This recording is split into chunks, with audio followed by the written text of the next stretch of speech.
Nous sommes ici à la Cité de l'Immigration à Paris pour dire très haut, très fort que nous sommes faits du monde, de sa diversité et de sa pluralité. Frantz Fanon, l'auteur des Damnés de la Terre, disait « Il ne faut pas essayer de fixer l'homme puisque son destin est d'être lâché ». Le même disait que lui, l'homme de couleur, ne voulait plus que l'homme asservisse l'homme. Qu'au contraire, il voulait pouvoir découvrir et vouloir l'homme où qu'il se trouve. C'est de cet universel, de cet universalisme, de cet universalisable dont nous allons parler avec le grand philosophe sénégalais Souleymane Bachir Diagne.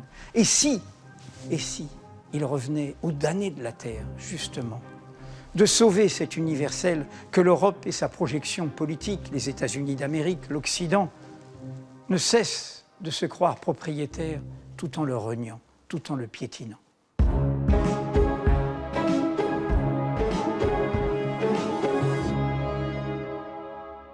Bienvenue à l'échappée, Souleymane Bachir Diagne. Merci beaucoup de m'accueillir. On va revenir sur votre itinéraire. Vous êtes philosophe, sénégalais, professeur à l'université Columbia à New York. Mais d'abord, je voudrais expliquer pourquoi nous sommes ici. Nous sommes ici à la Cité de l'Immigration à Paris, dont la nouvelle exposition permanente est formidable. On devrait y enfermer tous les politiques xénophobes du monde entier pendant une semaine. Et pourquoi ici? Parce que nous sommes faits du monde, tissés du monde. Il n'y a d'universel que dans la pluralité. Nous allons en parler, c'est le cœur de votre œuvre. Et nous sommes dans un moment particulier. Nous avons aux États-Unis, où vous résidez, un président qui a été élu, qui sera en poste le 20 janvier. Première mesure de son programme, mettre fin à l'invasion de migrants. Deuxième mesure de son programme, mener la plus grande opération de déportation de l'histoire américaine. Et nous sommes ici en France, où nous avons, en écho à ce Donald Trump, notre Trumpisme français, nous avons un ministre de l'Intérieur qui dit « l'immigration n'est pas une chance ». Alors, je voudrais, pour celles et ceux, notamment les plus jeunes qui nous regardent, rappeler quelque chose que l'on voit dans cette exposition. Nous sommes issus de la France libre. Nous sommes issus de cette résistance au fascisme, au nazisme, aux ombres qui menacent. Dans la France libre, statistique de 1943, que vous connaissez sans doute, 66% dans ces troupes du général de Gaulle, de quoi? De soldats coloniaux. On y ajoute 16% de légionnaires, qui sont pour la plupart étrangers. Si vous comptez la résistance intérieure, qui était composée aussi de beaucoup d'étrangers, c'est le monde qui nous a sauvés, pendant que les élites françaises collaboraient. Alors ça nous amène à vous, puisque dans ces soldats coloniaux, certains venaient de là où vous êtes né, à Saint-Louis, au Sénégal. Vous êtes un enfant de Saint-Louis. Expliquez-nous ça. Alors déjà, enfant de Saint-Louis, c'est l'expression consacrée pour les Saint-Louisiens. C'est la seule ville dont on dit que les habitants sont des enfants de cette ville. On ne dit pas enfant de Dakar ou enfant de Ziguinchor, on pourrait, mais ce n'est pas le cas. Et enfant de Saint-Louis, c'est vraiment parler d'une ville qui est très particulière dans son histoire et dans sa composition. C'est une ville métisse. L'anthropologue Dawson a parlé de cette ville comme d'une ville palimpseste, où beaucoup de couches de population se sont superposées, et non pas seulement superposées, mais mélangées. Donc, quand je dis, par exemple, Valentin, c'est un nom tout à fait saint-louisien. Mais si je dis également Benjeloun ou Benani, c'est un nom tout à fait saint-louisien. Français à l'origine, marocain à l'origine et saint-louisien. Et donc Saint-Louis est cette matrice qui fabrique du multiple, du pluriel, de l'homogène par la culture, mais également à partir du pluriel. Et ça, c'est important. En plus, les habitants de Saint-Louis, une ville qui est née tout de suite, immédiatement métisse, parce qu'elle est née à la fois française, comme un comptoir, et africaine, comme un village qui était à côté du comptoir français. Eh bien, ces habitants étaient français, n'étaient pas des sujets de la France coloniale, mais des citoyens de la France coloniale. Ce qui fait que, par exemple, moi, j'ai un arrière-grand-père qui est parti, pas tirailleur, mais recruté dans l'armée régulière française, combattant, et qui est resté à Salonique. Dans la Première Guerre mondiale. Dans la Première Guerre mondiale. Oui. Et dans la Deuxième Guerre mondiale, oui, vous venez de le rappeler, les troupes africaines, les troupes des tirailleurs, ce qu'on appelait les tirailleurs sénégalais, qui n'étaient pas tous sénégalais, qui étaient aussi bien maliens, voltaïques, comme on disait à l'époque. Aujourd'hui, la Haute-Volta est devenue le Burkina Faso, mais ça allait jusque-là. Donc, tous ces soldats de l'Ouest africain qui ont participé à la guerre. Et il faut rappeler d'ailleurs que quand le général de Gaulle organise la conférence de Brazzaville, c'est parce que Brazzaville a été le point de départ. Le Brazzaville, où le gouverneur Félix Éboué a été tout de suite dans la résistance, à la différence des autres gouverneurs installés ailleurs, par exemple au Sénégal, était donc le lieu naturel pour le général de Gaulle pour commencer la contre-offensive. Cette remontée par le sud qui a libéré la France en commençant par le sud. Le monde nous a sauvés et votre point de départ, cette ville qui porte le nom d'un roi français, oui, oui. de droit divin presque, pourrait-on dire. Cette ville, on y reviendra, car vous êtes un philosophe, comme on dit, musulman. Vous expliquez dans un de vos livres comment philosopher en islam. On y reviendra aussi. C'est une ville particulière, y compris dans son métissage, jusqu'au fait que la mosquée porte une cloche. Mais voilà, nous avons une mosquée à Saint-Louis, dans l'île Saint-Louis, où il y a le minaret, porte une cloche.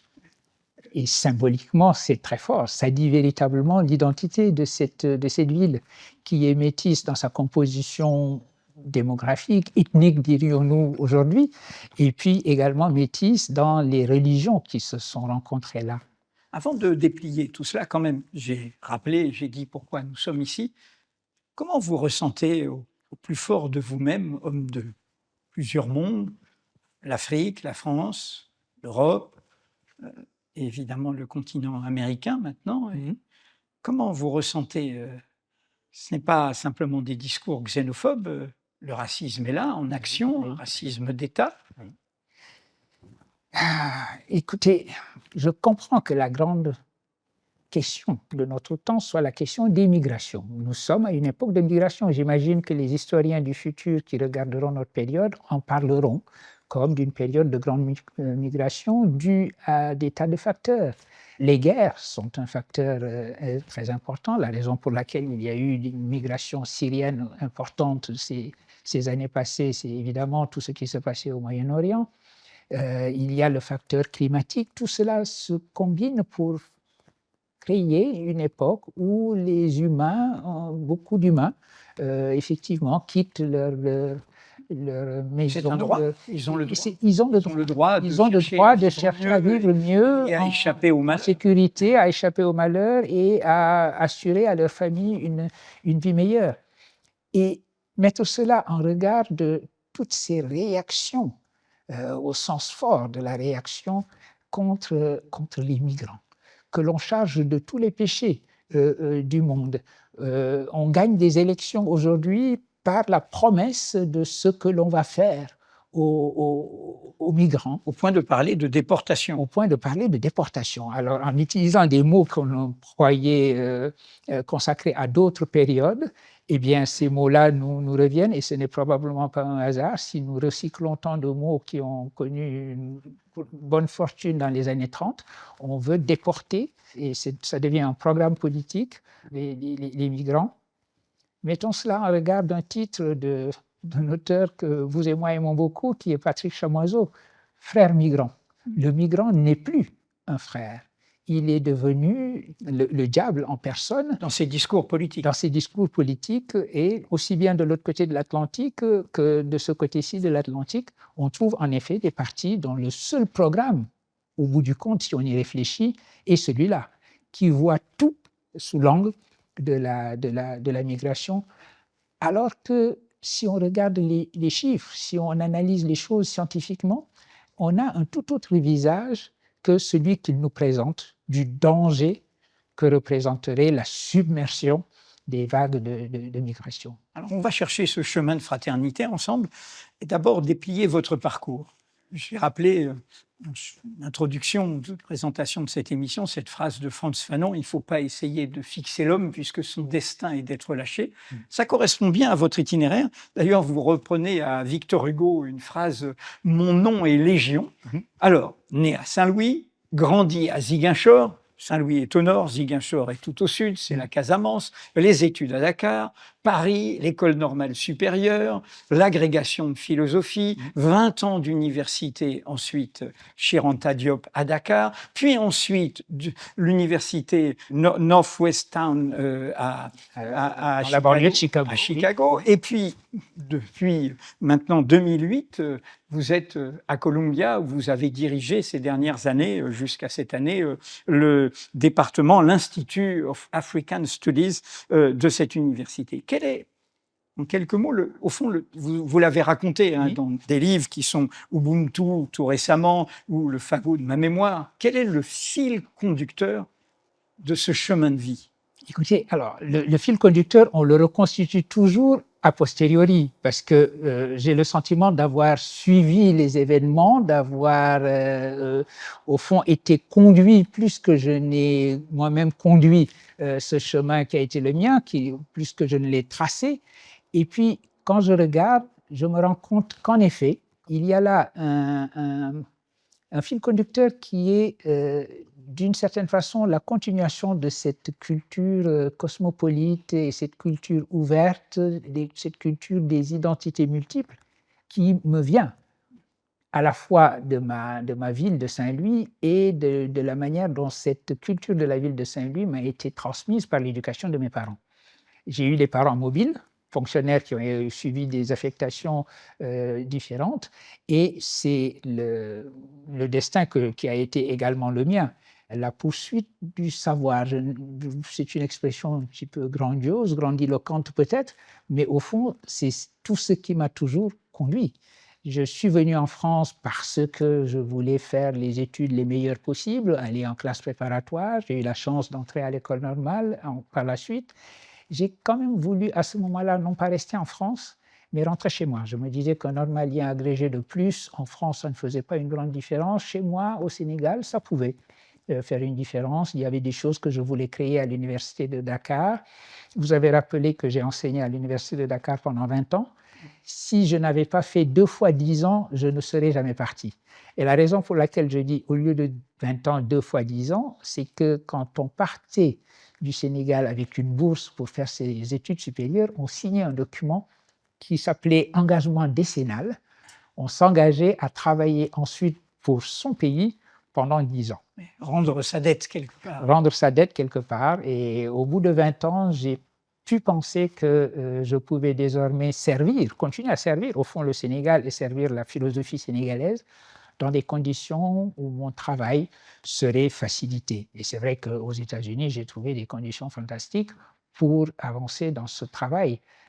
Cette poursuite qui avait toujours été la mienne d'une carrière de réflexion philosophique sur des questions qui me semblaient les questions importantes. Alors, c'est voir comment cette œuvre parle à tout le monde et au monde entier, mais ce qui est intéressant aussi, c'est comme une sorte de retour à l'envoyeur, pourrait-on dire, et c'est ce qu'on fait ici, dans un lieu qui est une butte témoin du colonialisme, de l'exposition coloniale des années 30. Vous dites à un moment dans vos livres autobiographiques comment vous avez au fond conquis quelque part les universités américaines, le CODESRIA, c'est-à-dire un collectif un centre de recherche, de développement des sciences humaines en Afrique et africaines. Oui. Et la plupart des protagonistes de cette histoire se sont dispersés dans les universités internationales. Le CODESRIA est une réussite fantastique.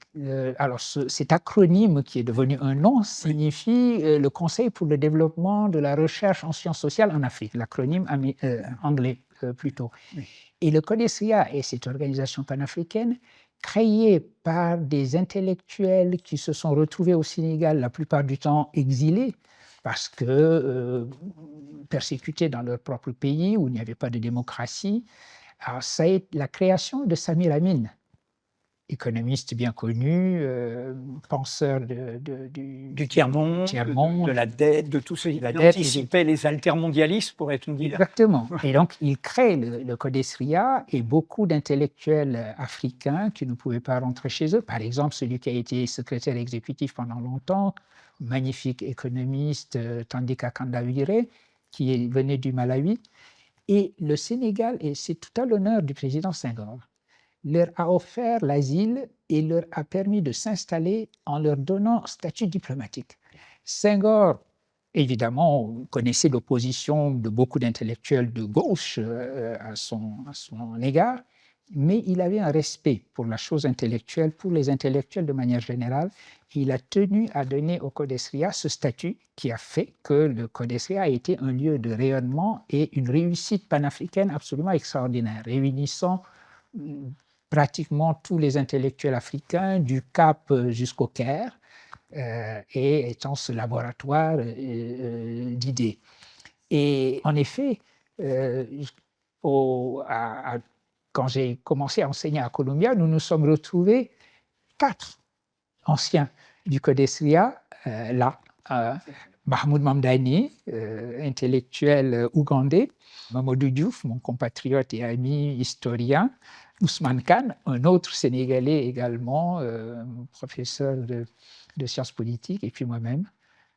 Nous étions la plus grande concentration de professeurs venus du Sénégal hors des universités sénégalaises à Columbia à un moment donné. Vous écoutant, comment ne pas penser à une certaine forme d'ingratitude de la France? Vous êtes venu dans les années 70, le bouillonnement des années 70, qui est aussi un bouillonnement de lutte, avant toute la contre-offensive qui est encore plus forte aujourd'hui. Et dans ces années-là, vous êtes à l'École normale supérieure, vous avez comme professeur Louis Althusser, Jacques Derrida, un grand spinoziste, Bernard Pottrat. Voilà, vous êtes dans ce mouvement-là. Et aujourd'hui, cette France qui accueille au compte-gouttes les étudiants qui parlent la même langue, le français, qui ont un lien historique, qui on se gargarise de la francophonie, ce n'est pas cette France qui accueille. Et vous êtes aux États-Unis.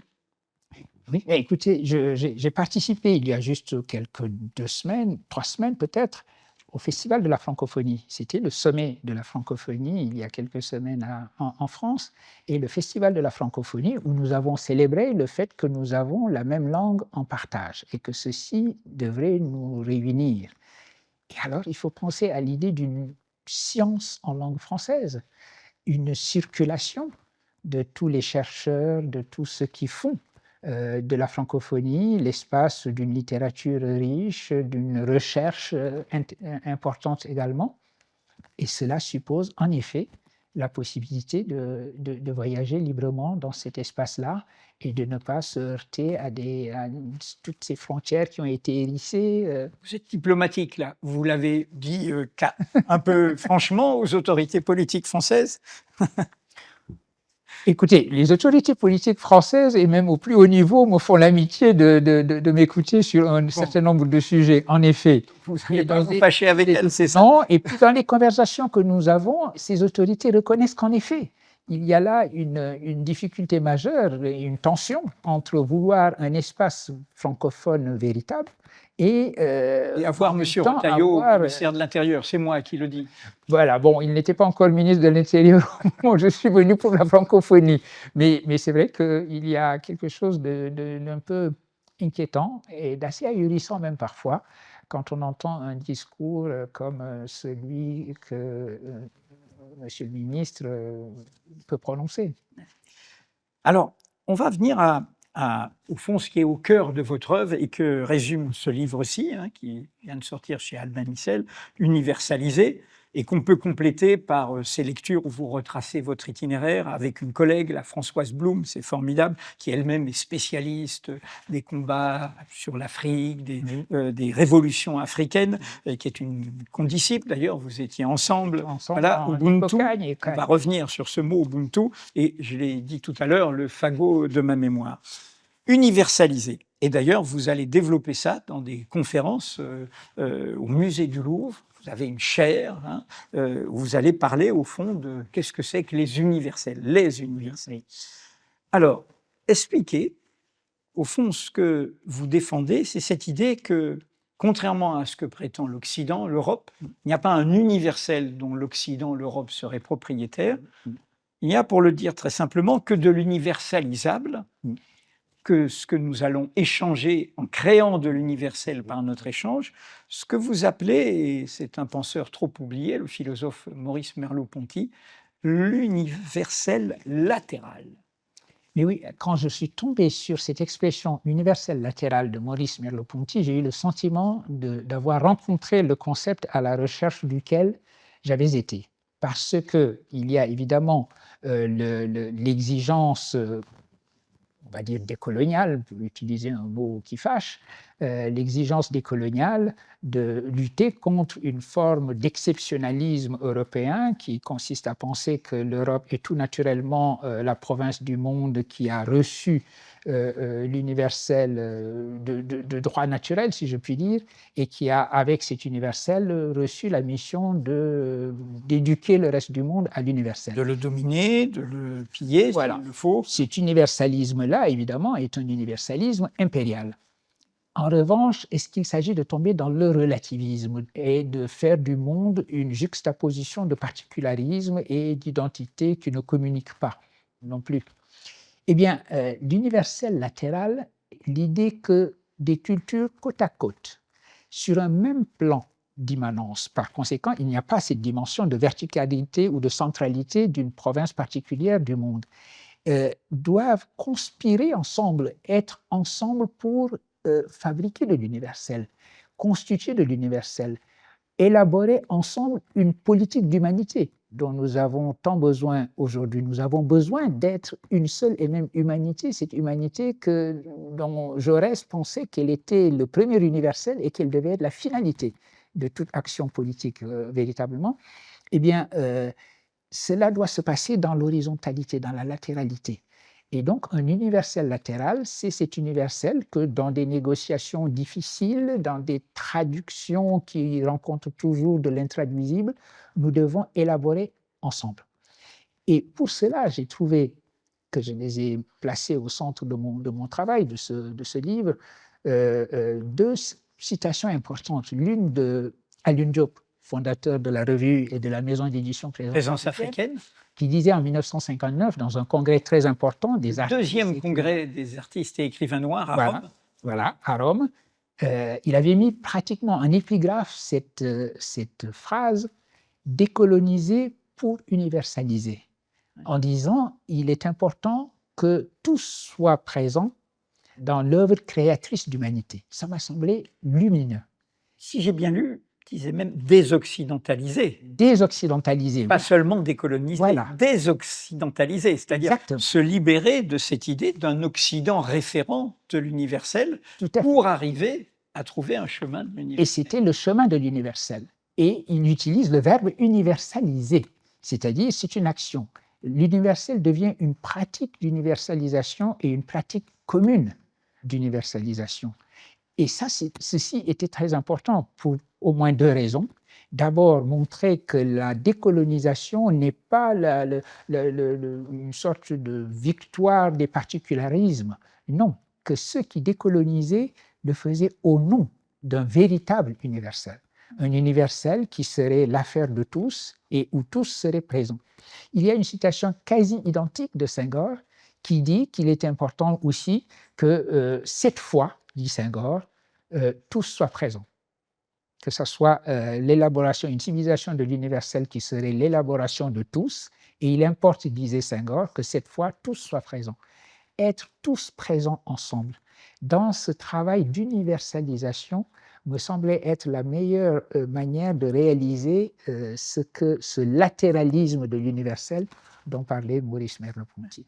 Oui, toute votre œuvre déplie ça très bien et de manière très, comme l'enseignant que vous êtes, très pédagogique. C'est au fond le refus de la tribu, le refus de l'essentialisation, de l'assignation à résidence. L'émancipation, c'est le déplacement, c'est le mouvement vers l'autre.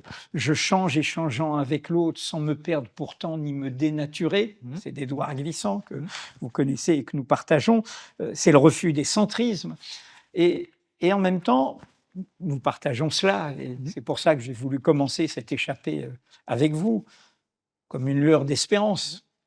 Mais il faut qu'on admette que ce n'est pas nous qui sommes tendance là, même s'il y a des forces vives dans les pays et dans les jeunesses du monde, du côté des États, et j'allais dire des deux côtés. Oui. Il y a la logique de puissance, la logique « nous sommes le jardin civilisé contre la jungle barbare », la guerre génocidaire à Gaza, la barbarisation de l'autre, un processus colonial. Au bout du bout, il y a, disait Aimé Césaire, c'était publié chez Présence africaine dans le discours sur le colonialisme, il y a Hitler quand vous commencez à barbariser l'autre. Donc nous avons ça d'un côté, et puis de l'autre, nous avons dans le ressentiment que cela crée, et vous le dites en refusant tout afrocentrisme, vous l'expliquez comme ça, l'idée que, et ça plaît beaucoup à M. Poutine, ça, au fond, chacun chez soi, tout se vaut à condition qu'il n'y ait qu'une logique, la logique de mon État, de ma nation, de mon peuple, au fond, la loi du plus fort. Comment on en sort, à part nos belles paroles? Comment on en sort? Eh bien, je crois que... Comment on s'échappe? Il faut chercher l'échappée. Ben voilà, vous avez raison, il faut chercher l'échappée. Et reconnaître déjà qu'en effet, nos paroles semblent simplement de belles paroles, parce qu'il est très facile de trouver tous les contre-exemples que l'on peut citer aujourd'hui. Notre monde nous en offre à foison, des contre-exemples qui sembleraient indiquer que le monde n'est pas celui dont nous parlons ou celui que nous espérons. Et que celui d'Aimé Césaire, de Senghor. Ce n'est pas celui-là. Mais oui, que quand Césaire dit qu'il va employer une expression tout à fait galvaudée, mais à laquelle il faut tenir l'humanisme universel, aujourd'hui, si on répète cela, on peut s'attendre à du ricanement. Or, la question à poser, pour bien comprendre pourquoi il y a cette échappée-là, c'est quelle est l'alternative? Une fois qu'on a commencé à énumérer toutes les raisons qu'il y a de désespérer, toutes les atrocités dont on serait attendu à ce qu'elles aient disparu de notre monde, que l'on puisse maintenant mener une guerre en affamant des enfants et en les assoiffant, ça pouvait nous sembler inimaginable, ça se passe. Au nom de la civilisation et de l'Occident. Ce qui est quand même, il y a plein de barbarie dans le monde, mais là, tout d'un coup, à nouveau, aux yeux de tout le monde. Et que tout cela aussi est commencé par une barbarie. 7 octobre, c'est une barbarie, nous en sommes d'accord également. Eh bien, tout cela peut être énuméré, ou ce qui se passe en Ukraine aujourd'hui, on a le sentiment qu'en effet, la loi du plus fort est en train de gagner. Si on regarde les choses concrètement. Plus de droit universel, plus de droit international. Bon. Mais, est-ce que l'on va dire, il en est ainsi, l'homme est un loup pour l'homme, et donc, afficher un scepticisme qui va se terminer en cynisme. Et c'est effectivement le cynique qui va ricaner lorsque l'on va dire, comme l'a dit Jaurès en son temps, ou comme l'a dit Théard de Chardin, et les deux d'ailleurs, à des époques de guerre. Jaurès écrit cela au moment où la guerre se profile.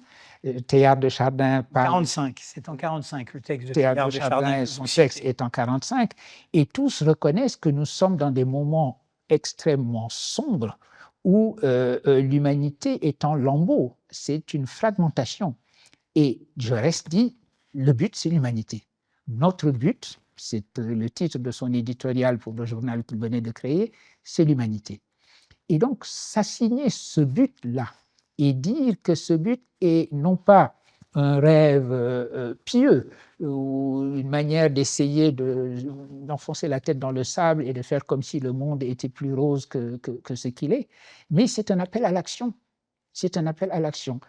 Et une action qui va signifier combattre tout ce qui empêche cette humanité de se constituer, c'est-à-dire les inégalités au sein des nations, les inégalités entre les nations. Senghor, quand il appelait à la civilisation de l'universel, disait en même temps qu'il y a une ligne d'injustice profonde qui est l'injustice entre le Nord et le Sud. Et il ajoutait, cette injustice n'est pas seulement économique, elle est d'abord et fondamentalement basée, disait-il, sur le mépris culturel. Voilà donc quelqu'un qui n'est pas naïf, mais qui en même temps pense qu'en effet, l'idée d'une aspiration à l'humanité est une idée réelle. Et que cette aspiration à l'humanité, ultimement, est le fondement de notre action. Et quand Jaurès disait que c'était cela, le socialisme, il y avait cette idée, cette notion d'un humanisme et d'un spiritualisme même au fondement du socialisme. Et il faut pouvoir retrouver cela. Cela est de l'ordre du possible. Nous avons évoqué tout à l'heure l'idée qu'il y avait un autre monde qui était possible. Agir en fonction de cet autre monde et pour le faire advenir, c'est ce que nous demande ce monde fragmenté et ce monde plein d'atrocités qui est le nôtre. Sinon, l'alternative, c'est le cynisme total et baisser les bras. Alors, spiritualisme, vous avez prononcé le mot, ça fait la transition. Derrière toute votre pensée, il y a non pas un arrière-plan, mais quelque chose qui est totalement assumé, qui est votre croyance, votre foi, la façon de philosopher en islam. Vous êtes un disciple d'un islam soufi, comme on dit, qui est d'inspiration marocaine, mais avec lequel vous avez grandi, qui était celui de votre famille, de votre père, qui est Tidjaniya. Oui. Voilà, vous allez nous expliquer justement comment vous avez, à partir de cette foi, et qui est au fond une pratique philosophique, une pratique de vie, fait un chemin qui a amené et beaucoup d'intellectuels européens devraient vous lire de ce point de vue, à découvrir les grands philosophes en islam, qui ont été des grands lecteurs de philosophes totalement athées, enfin qui croyaient à plusieurs dieux, les philosophes grecs, les philosophes de l'Antiquité, par lesquels tout cela est passé, et puis jusqu'à quelqu'un sur lequel vous avez travaillé, Mohammed Iqbal, qui a été un grand philosophe indien et au cœur de ce qui a inspiré la création du Pakistan. Et toujours pour continuer, je vais vous laisser parler, ce qui me frappe, c'est comment vous avez fait une sorte de panthéon syncrétique où vous dialoguez avec ce Iqbal, donc indien musulman, avec Henri Bergson, juif français, philosophie au fond de l'élan vital, hein, de l'évolution créatrice, du mouvement, du déplacement, et Senghor, qui était par ailleurs chrétien, catholique, sénégalais. Alors voilà, c'est votre syncrétisme dont le cœur, et parlez-nous de cet islam par rapport à la diabolisation qui est faite couramment ici même de l'islam, hélas, dans notre pays. Oui, alors justement, c'est cette diabolisation, au fond, qui a commencé, disons, dans les années 80, qui est à l'origine de ce fait que l'islam et la réflexion sur l'islam est devenue une partie de mon travail. Avant, c'était naturel, vous n'avez pas besoin de le proclamer comme ça. Mais non seulement c'était naturel, mais c'était, disons, d'une certaine façon, simplement ma vie privée. Le fait que je sois musulman, soufi, élevé par un père qui croyait en un modernisme islamique et qui lui-même avait été lecteur de Mohammed Iqbal dans ce sens-là. Je commence à enseigner à l'université de Dakar dans les années 80, en sortant de l'école normale. Et les années 80, ce sont les années qui ont succédé à la révolution iranienne, 79. 70. Et donc, l'islam, au fond, est venu me chercher dans mes travaux qui, autrement, étaient des travaux très spécialisés. J'avais fait ma thèse sur l'algèbre de la logique et mes premières publications. Vous êtes mathématicien aussi. Voilà, étaient portées sur l'algèbre de Boole. Je crois que sans cette atmosphère où l'islam politique avait fait irruption dans le monde et dans nos consciences, je n'aurais jamais pensé écrire quoi que ce soit dans le sens de la religion. Et donc, là-dessus, nous décidons, dans mon département de philosophie à l'Université de Dakar, de créer un enseignement de philosophie islamique. L'idée étant que nous n'avions pas le droit, département de philosophie dans un pays majoritairement musulman, d'oublier une tradition de réflexion, une tradition rationaliste, une tradition sceptique qui faisait partie également de l'islam et que nous avions le devoir d'enseigner cela à nos étudiants. personne d'entre nous n'était véritablement spécialiste. J'avais la possibilité d'enseigner un tel cours beaucoup plus à partir de l'éducation que j'avais reçue, les discussions que j'avais eues avec mon père, la connaissance que je pouvais avoir de sa propre bibliothèque. Bibliothèque, j'y insiste parce que, Oui.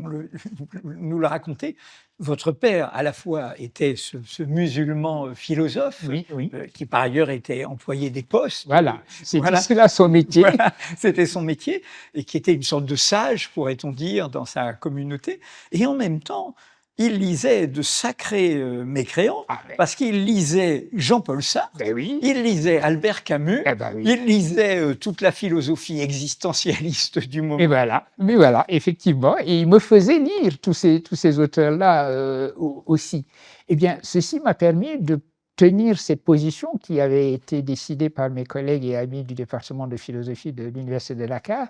Et d'une certaine façon, je me suis cultivé dans ce champ-là, dans le champ de la tradition intellectuelle et spirituelle de l'islam, à partir de cet enseignement. Et j'ai commencé également à publier dans ce domaine-là.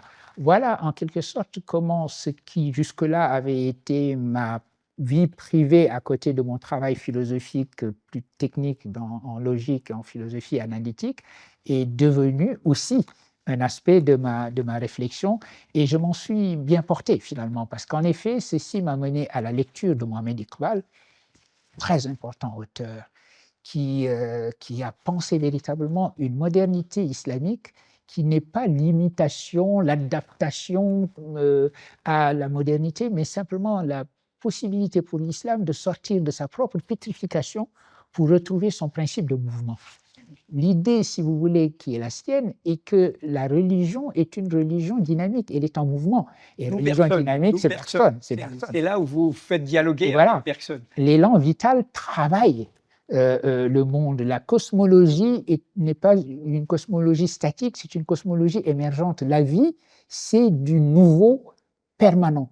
Et donc, la parole religieuse elle-même doit être une parole vivante en mesure d'épouser le mouvement de renouvellement permanent, l'élan vital qui définit le monde dans lequel nous vivons. Voilà une rencontre qui s'est tout naturellement organisée entre Bergson et Mohamed Iqbal. Senghor, qui est un penseur des cosmologies africaines, également est un penseur de la force de vivre, de la force vitale, qui est au cœur des cosmologies qu'il connaissait d'ailleurs personnellement pour avoir grandi dans cette atmosphère de la cosmologie sérère au Sénégal, et pour avoir également lu beaucoup les anthropologues sur ce sujet-là. Et donc Senghor disait d'ailleurs, et ce n'était pas une boutade pour lui, Bergson a retrouvé la voie des Africains. Il considérait que la notion d'évolution créatrice d'un monde qui est en émergence perpétuelle et où les êtres sont aussi des forces, que ce monde-là était le monde que Bergson avait tout naturellement, lui aussi, rencontré dans sa propre philosophie. Et donc, voilà un triangle qui s'est organisé dans mon travail, un triangle Bergson, Senghor, Iqbal, et en effet, il y a quelque chose d'important dans le fait que ce penseur, ce philosophe français juif, attiré par le catholicisme, mais qui s'est arrêté au bord de la conversion, qui ne s'est pas converti, parce que, disait-il, on était en pleine Seconde Guerre mondiale et occupation de la France, il voulait demeurer avec ceux qui demain seraient persécutés. Et puis, donc la conversation qu'il a entretenue avec Iqbal, ils se sont rencontrés d'ailleurs physiquement avec Iqbal, la manière dont leurs pensées sont en relation, en connivence même, sur la notion d'une évolution créatrice, sur l'importance de l'individu, la constitution de l'individualité, le fait que la vie va vers la constitution d'une individualité de plus en plus forte. Et puis Senghor, également catholique lui aussi, influencé par Bergson. On en revient à cette idée qu'il n'y a pas d'identité à racine unique, qu'il n'y a d'identité que de mouvement, que de relations, que d'échanges. Je vous cite, vous parlez de combattre la conception carcérale de la tradition. Et la vraie fidélité est dans un mouvement continu pour sortir de la répétition et de l'imitation des pères. Mais oui. La vraie fidélité. Mais Et oui. vous dites ça à vos propres co-religionnaires. Mais oui, et je leur rappelle que justement l'islam est une religion de la sortie de la religion des pères. Ceci est répété à plusieurs reprises dans le Coran. Ouais, vous citez y compris le prophète. Mais oui, où le prophète de l'islam et d'autres prophètes avant lui se voient opposer à ceux à qui il s'adresse l'idée que, oh, vous voulez nous sortir de la religion de nos pères en apportant quelque chose. Et d'ailleurs, Iqbal dit les choses de manière très très belle dans un vers, parce qu'il était poète avant tout. Et il dit, si l'imitation était chose bonne, le prophète aussi aurait suivi la religion des pères. L'idée que les prophètes sont précisément des personnalités de la rupture, ceux qui comprennent, ceux qui puisent à nouveau dans l'élan de vie pour nous aider à penser le mouvement de création et pour nous aider à penser une parole vivante. Et pas dans le mouvement mortifère de régression et oui. d'enfermement sur soi-même. Et oui, et cela donne des religions de mort, c'est-à-dire des religions que la vie a quittées, que le mouvement de la vie a quittées, et qui deviennent facilement des religions qui portent la mort, qui donnent la mort, et dont les croyants, dont les fanatiques se donnent facilement la mort et la donnent aux autres. Alors dans ce décentrement que vous défendez, au fond ce déplacement, vous avez fait ce petit livre de dialogue avec Françoise Blum autour de ce mot que nous a légué l'Afrique du Sud, Desmond Tutu et Nelson Mandela, Ubuntu. Alors, intraduisible, mais si on cherche une traduction en français, on dit « le fait d'être une personne parmi d'autres personnes », « je suis ce que je suis parce que vous êtes ce que vous êtes ». En fait, c'est l'idée que nous ne sommes non seulement pas seuls au monde, mais que nous nous trouvons nous-mêmes qu'en allant vers l'autre, et que l'autre est aussi en nous.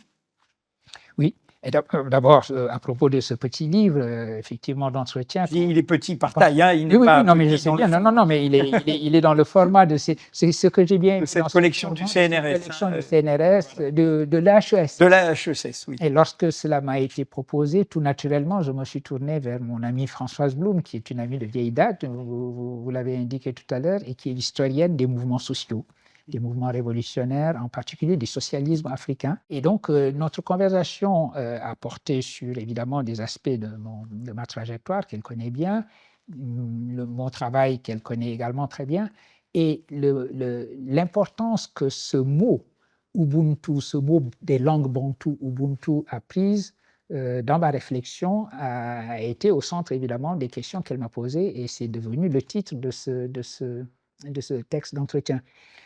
Pourquoi est-ce que Ubuntu est important? Desmond Tutu surtout, et Nelson Mandela aussi, les deux ont compris que la sortie de l'apartheid aurait pu être quelque chose de tout à fait sanglant, être un cycle de vengeance où les opprimés d'hier se révolteraient et chercheraient à prendre leur revanche. Autrement dit, on resterait dans un cycle qui était la reconduction de la logique de l'apartheid même. L'idée, au fondement de l'apartheid, que les cultures humaines ne peuvent pas se mélanger, contre toute idée de créolisation, évidemment. Et donc, ils sont allés chercher ce mot qui n'était qu'un mot. Il faut insister là-dessus. C'était un mot banal, comme on en trouve dans toutes les langues. Un mot qui a des sens multiples, qui signifie humanité. Qui sert à complimenter quelqu'un. Voilà, quelqu'un qui est généreux, qui est bienveillant. On dit il a de l'Ubuntu. C'est ce que dit Desmond Tutu, un exemple qu'il donne. Donc, d'une banalité totale. Mais en même temps, qui pouvait être travaillé, construit, reconstruit philosophiquement pour devenir un concept philosophique, c'est-à-dire avoir une efficacité et permettre d'avoir une fonction dans la société, une fonction de reconstruction de la société. Et ils ont trouvé que ce mot était ce qui permettait de sortir de la logique de l'apartheid pour aller vers la logique de ce que j'ai appelé tout à l'heure dans la conversation que nous avons, une politique d'humanité. Et dans le cas d'espèce, ça devenait comment construire une Afrique du Sud qui soit une nation arc-en-ciel, qui soit à la fois une nation plurielle, puisqu'il en est ainsi, mais en même temps qui soit véritablement une nation, c'est-à-dire une communauté. faire communauté, faire humanité ensemble. Pour mettre fin à un système qui avait été un système de déshumanisation de l'autre, construisons une humanité ensemble. Et le mot Ubuntu s'imposait tout naturellement, parce que ce mot indiquait aussi deux choses très importantes. D'une part, que être humain, c'est un mouvement d'humanisation. Pour paraphraser une phrase célèbre, on ne naît pas humain, on le devient. Et deuxièmement, que cette humanité, on l'a réalisée dans la réciprocité. Comme vous l'avez dit, je suis humain parce que toi-même tu l'es, et donc dans cette situation de réciprocité, nous créons ensemble notre humanité. Eh bien, c'est ce qu'il fallait pour sortir de l'apartheid, pour donner réalité à la décision qui avait été prise déjà dans la charte établie à la fin des années 50 pour dire ce que devait être une Afrique du Sud post-apartheid. Eh bien, il me semble que ceci va dans la même direction que ce que dit Jaurès lorsqu'il dit aller vers l'humanité par des moyens d'humanité.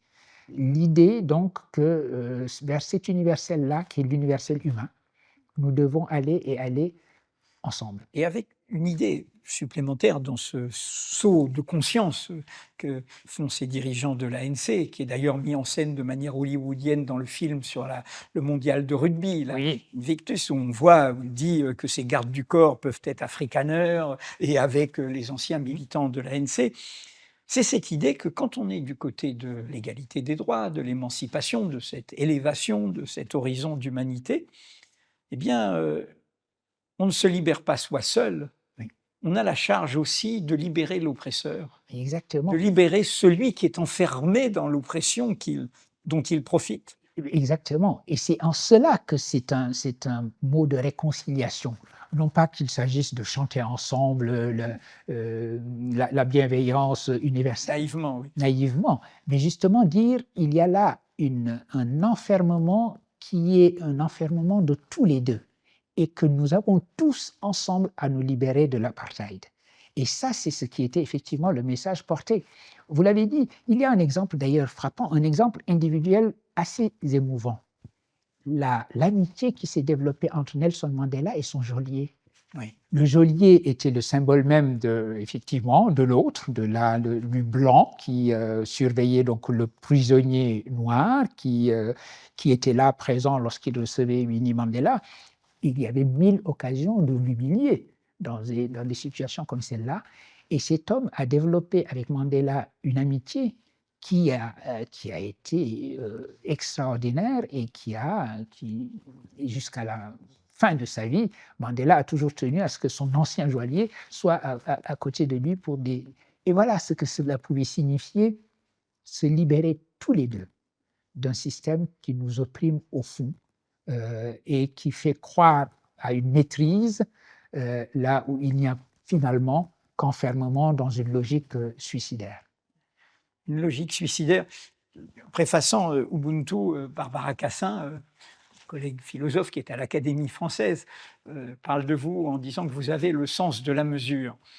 En même temps, comment, face aux forces contraires qui sont là devant nous, force de la puissance, force de l'illimitisme, puisque tout s'accumule entre l'extractivisme au niveau des énergies fossiles, entre l'abus sur les corps, les violences sexistes et sexuelles, entre la détestation des minorités, l'homophobie, les minorités de genre, les minorités d'origine. Tout ça est autour de nous. Comment, tout en étant mesuré, tout en ayant la tranquillité de cet horizon d'humanité, ne pas échapper à la nécessité d'une radicalité? Comment il faut bien soulever cette chape de plomb? Oui, il faut la soulever. Vous êtes issu de ce combat des indépendances aussi, les références qui sont là vous le disent. Absolument, absolument. Il faut se rendre compte qu'il y a en effet que le monde, il y a toutes ces politiques d'inimitié, pour citer l'ouvrage d'Achille Mbembe qui porte ce titre-là. Et contre ces politiques, il faut en effet d'abord se révolter. On a toujours raison de se révolter, disait Mao Tse-tung, et il faut s'indigner. Indignez-vous, disait également Stéphane Hessel. Et donc, ces mots d'ordre-là, il faut les avoir, et donc c'est l'affirmation d'un refus absolu d'un monde qui serait celui-là, le monde où les politiques d'inimitié qui nous fragmentent, qui nous divisent dans les directions que vous avez indiquées existent. Maintenant, il est important aussi de mener ce combat, et c'est en cela que le propos de Jaurès m'intéressait, par des moyens d'humanité.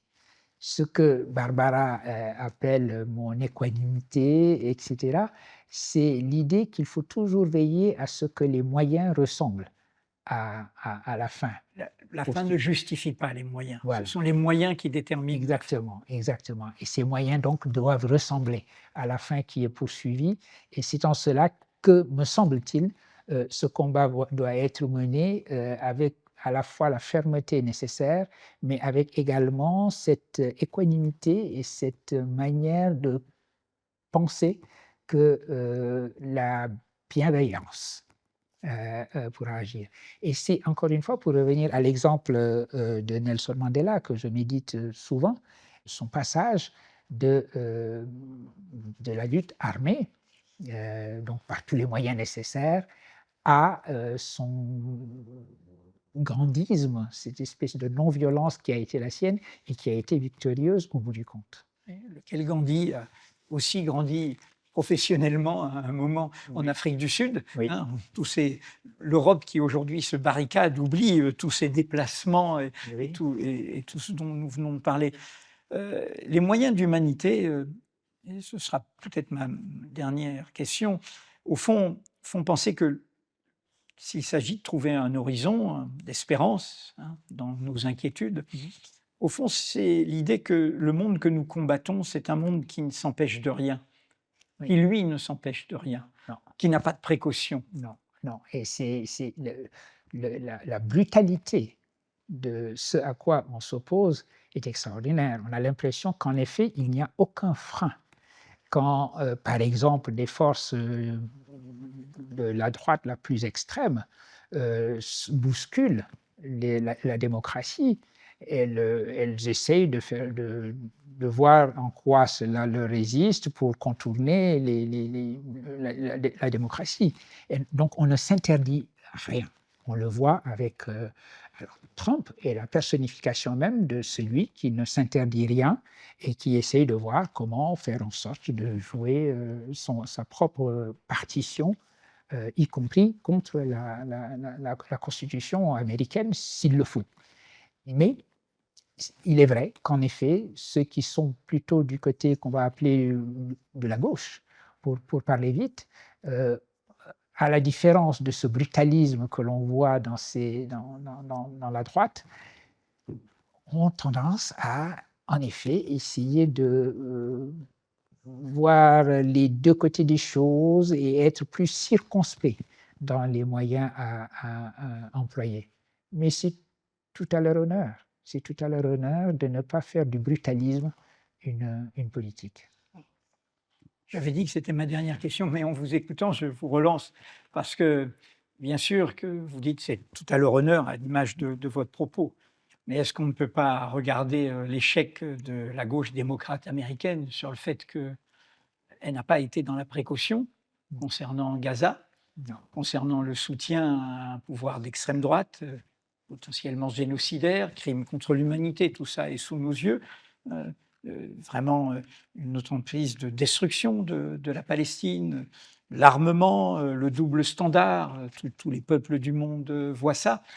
Je pense à ça en voyant que Kamala Harris, lors de la convention démocrate, avait eu cette phrase après son discours de conclusion qui était plutôt précautionneux, justement, mais il y a eu un moment qui, pour moi, faisait couac. Elle disait « We are the greatest nation on earth ». Nous sommes la plus grande nation sur la Terre, ce qui n'est vrai ni démographiquement ni géographiquement. Comment, avec un tel imaginaire de puissance militaire, financière, monétaire, etc., comment combattre l'imaginaire du MAGA, Make America Great Again?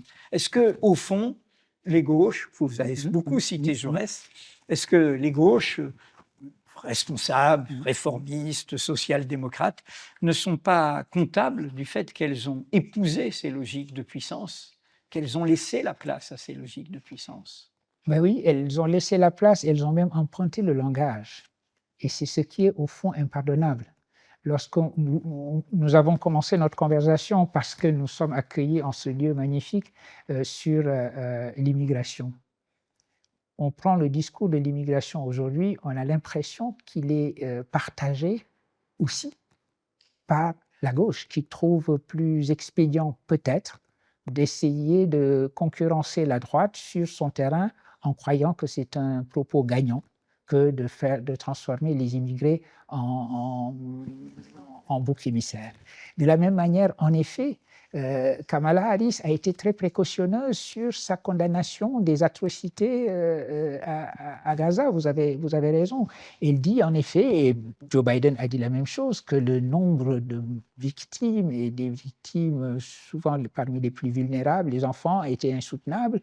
Mais il a dit des choses d'une manière très précautionneuse également, en marchant sur des œufs. On peut comprendre qu'on ne prenne pas qu'on soit, quand on est américain, qu'on a cette tradition d'une relation très spéciale avec Israël et qu'on a également en vue l'histoire de la constitution d'Israël, qu'on hésite en effet à vous l'avez dit, dans cette l'origine ne protège de rien, seul le présent fait preuve. Mais oui, et là, cela vaut pour tous les peuples. Affirmer clairement que la puissance américaine, justement cette puissance dont on se gargarise, doit être mise au service du droit et faire en sorte que cette situation trouve enfin la solution dont tout le monde s'accorde à penser qu'elle est celle qui s'impose aujourd'hui. Faire en sorte que deux États puissent enfin coexister, que l'on ne soit pas condamné à une logique, à une rhétorique tribale où on a l'impression que c'est ou c'est toi ou c'est moi. Que les deux États puissent vivre côte à côte et peut-être éventuellement dans le futur, au fond, parce que c'est une terre toute petite, avoir une forme de citoyenneté commune, faire humanité ensemble, faire Ubuntu.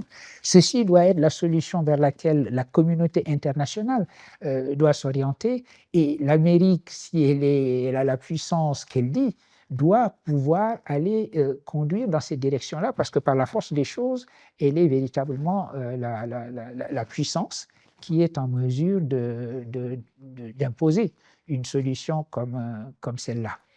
Je ne suis pas sûr qu'on se soit rapproché d'une solution de cette nature avec la dernière élection. C'est de l'understatement, comme on dit en anglais. mais en tout cas, disons que la prochaine étape, c'est la France comme enjeu. Donc tout ce qu'on vient de se dire, il faudrait que les politiques que l'on devrait enfermer dans cette cité de l'immigration pour qu'ils voient l'exposition. Et il serait bon que cette phrase que j'ai découverte dans l'exposition, cet éditorial du journal Le Temps, qui date, je crois, de 1886, disant « Nous ne sommes pas une race, nous sommes une nation », avec tout, faite de tous ces allusions, et donc qui est un hymne à l'immigration, l'affirmation que l'immigration, oui, est une chance, et une chance partout. D'abord, les humains ont le droit de circuler sur une terre qui est une terre pour nous tous.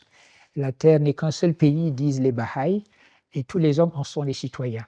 Voilà une phrase qui est effectivement utopique, mais il nous appartient de faire des utopies, des moteurs d'action et de les réaliser.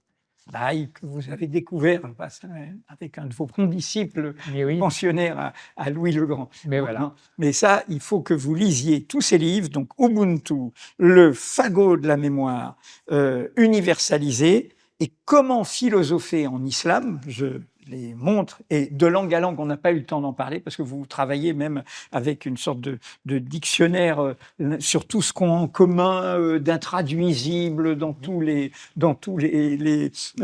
monothéismes, mais ce sera pour une autre fois. En tout cas, avec plaisir. Voilà, il y a un horizon de résistance, de lutte, d'imaginaire, d'espoir. Merci Souleymane Bachirlian. Merci beaucoup. Merci pour cette échappée. Merci infiniment.